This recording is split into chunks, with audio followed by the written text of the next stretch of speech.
¿Qué quiere decir, por tanto, Nietzsche en primer lugar con esta expresión del socratismo de la moral?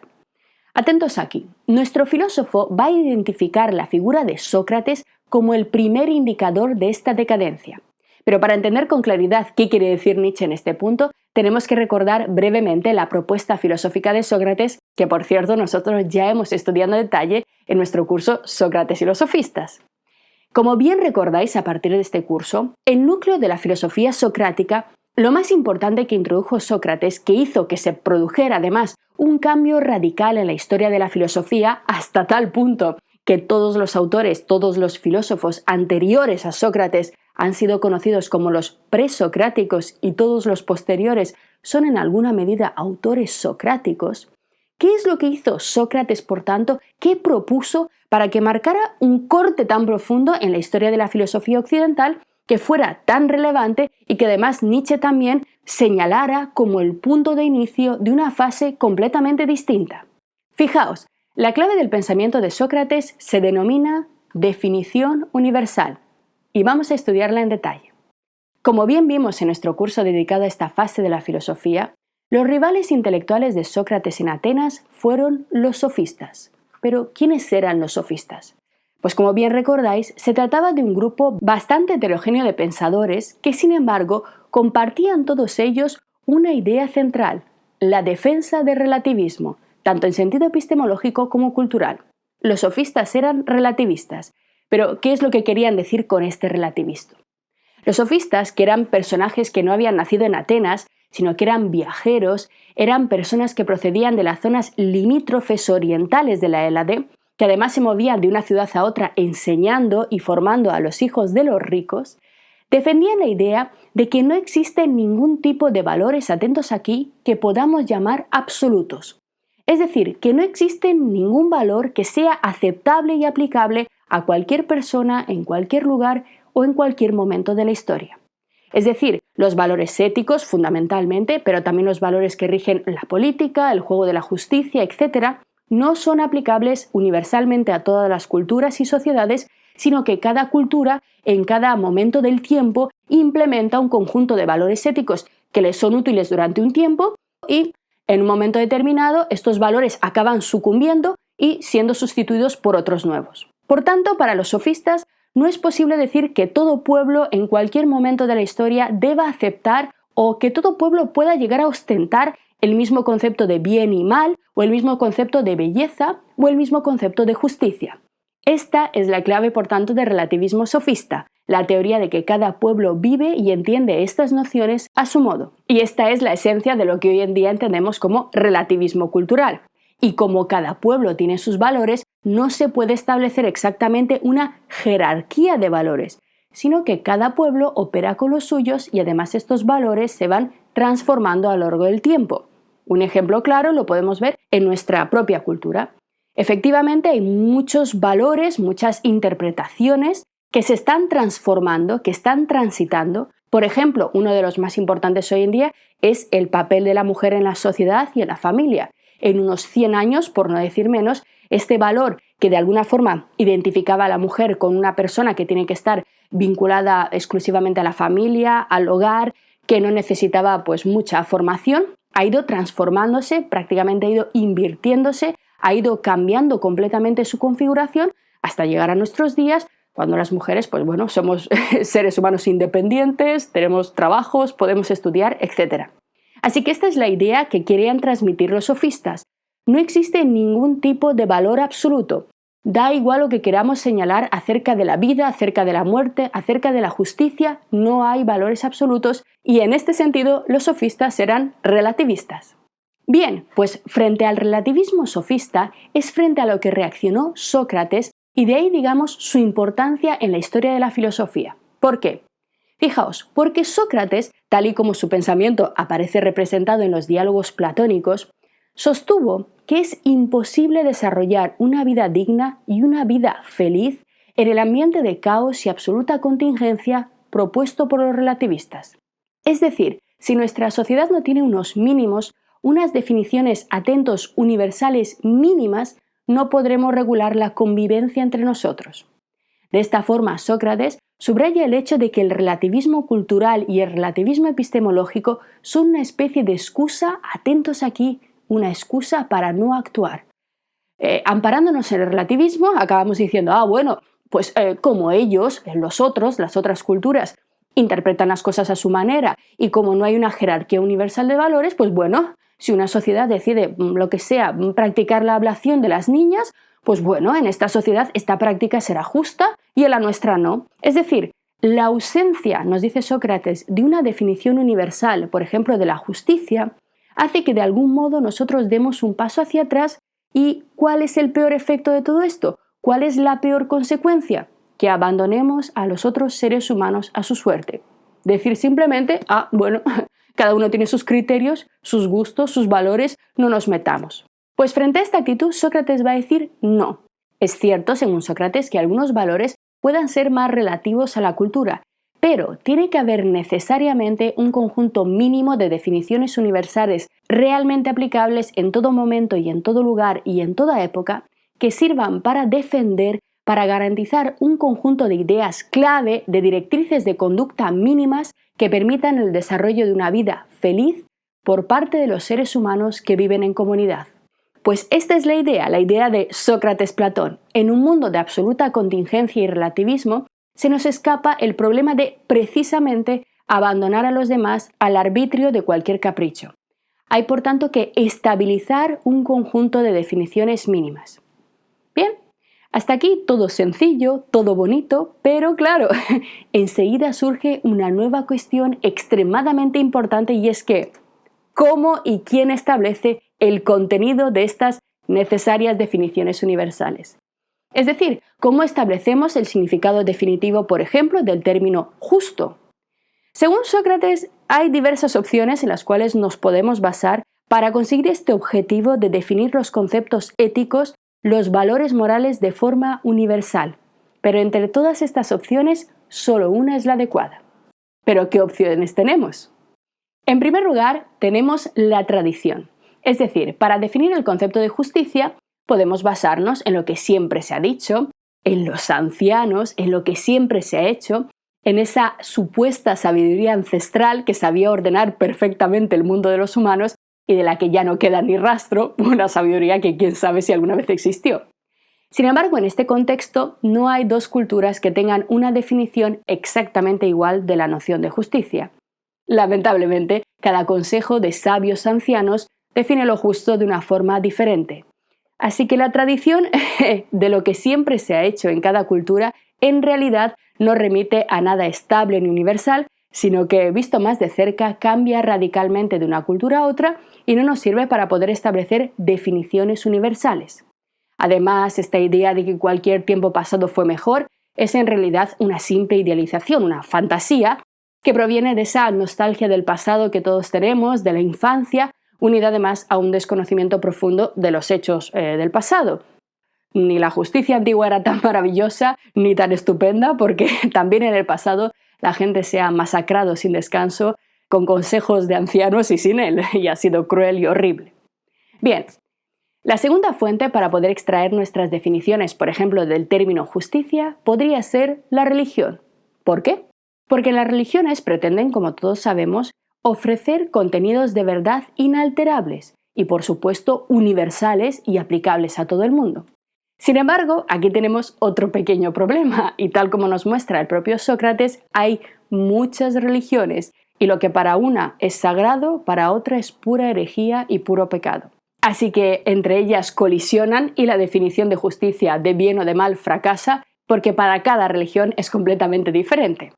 Bien, pero si estas dos fuentes que tradicionalmente suelen usarse para definir los valores éticos no son válidas, ¿cuál será entonces la fuente necesaria, según Sócrates, para lograr estas definiciones?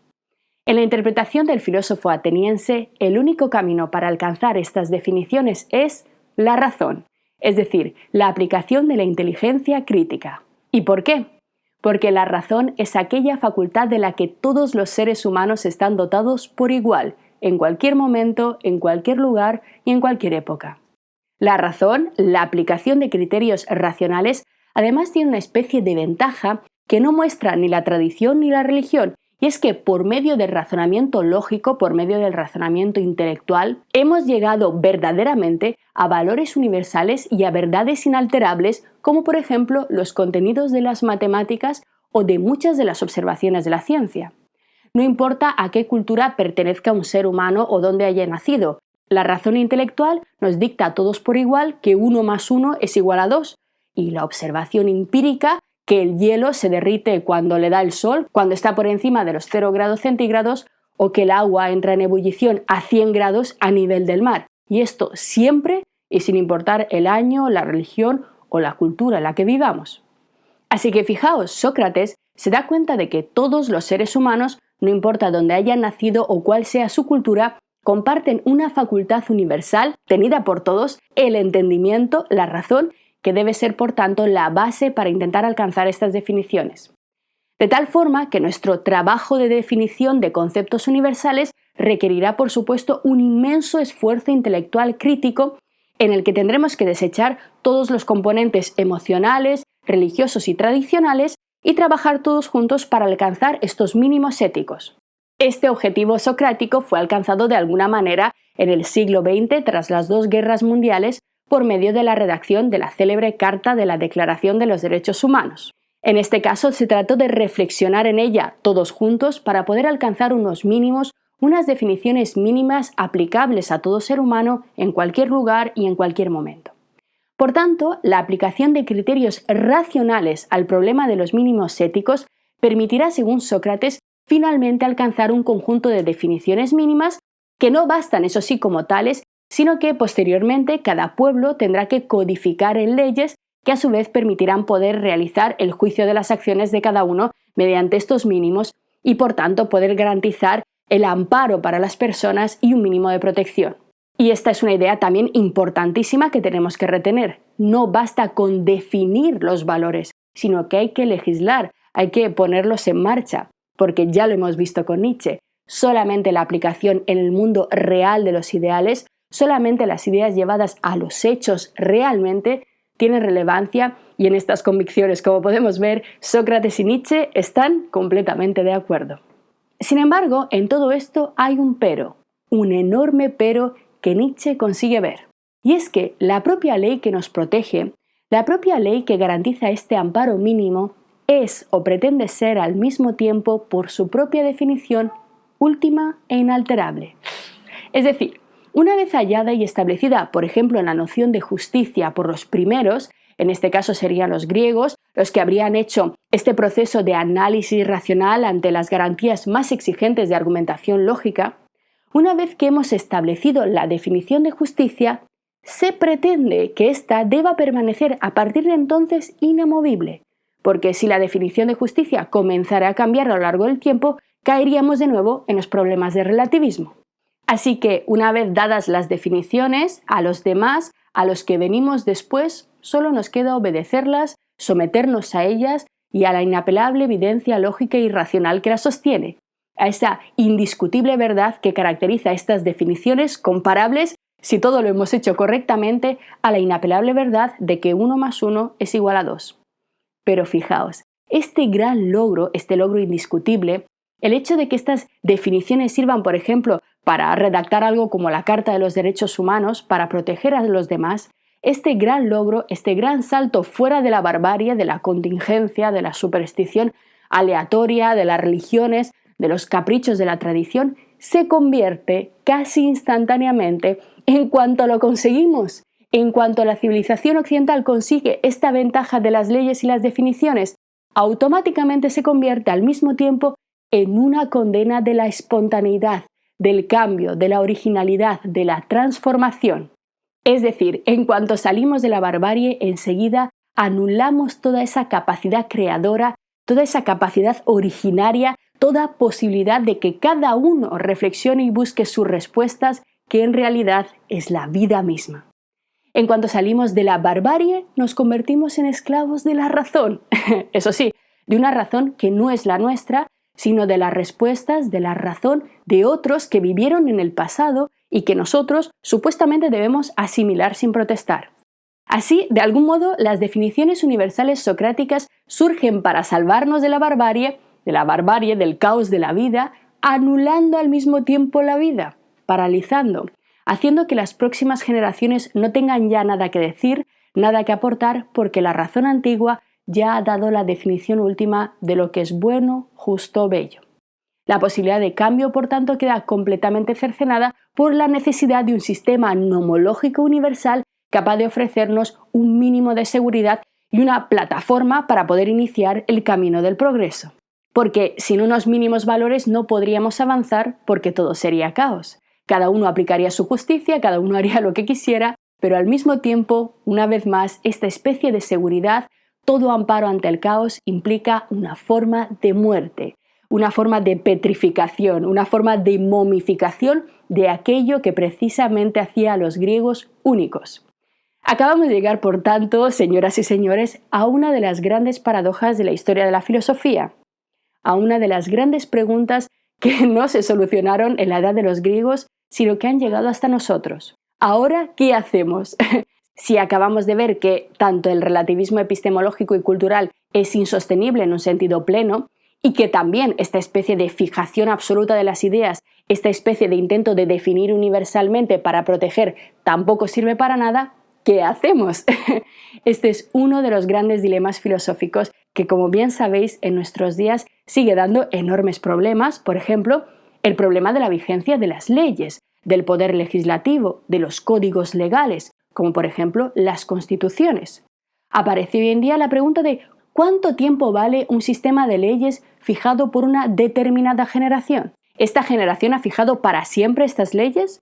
Los que venimos después tenemos que someternos necesariamente a sus definiciones de los valores, a sus condiciones, a su explicación del bien y del mal, ¿o tenemos derecho a reformular el contenido de esas leyes? Pero también aparece el problema de si estamos reformulando constantemente, ¿qué es lo que ocurre? Perdemos la estabilidad de los estados. Por eso, en general, en política, las constituciones no se quieren tocar. Pero este problema que vivimos hoy en día en muchísimos estados europeos y en todo el mundo, fijaos, es un problema antiquísimo. Es un problema griego que fue el propio Sócrates el primero en poner sobre la mesa. Así que la primera frase de estos breves textos de Nietzsche, que ya veis son espectaculares, y todo lo que nos queda, todo lo que vamos a leer, acabamos de empezar, porque Nietzsche es simplemente un pensador que nos hace de alguna manera repasar toda la historia de la filosofía, pero siempre devolviéndonos a nuestro presente y haciendo que nos preguntemos por cuestiones que nos afectan y que nos interesan en el aquí y el ahora. Por tanto, el primer signo de decadencia de la Grecia clásica, señalado por Nietzsche en El nacimiento de la tragedia, es este socratismo de la moral, que no es sino un signo de pesimismo que indica el inicio de la paralización de la creación libre completamente espontánea de nuevos valores que caracterizaba a los griegos antes de la aparición de la figura de Sócrates. Seguimos. Lo que acabas de ver es solo un pequeño fragmento de este curso. Si quieres disfrutarlo en su totalidad y descubrir muchos otros cursos de filosofía, historia de la ciencia e historia del arte, visita nuestra web anaminecam.com. Y recuerda, este proyecto solo es posible gracias a nuestro programa de microfinanciación.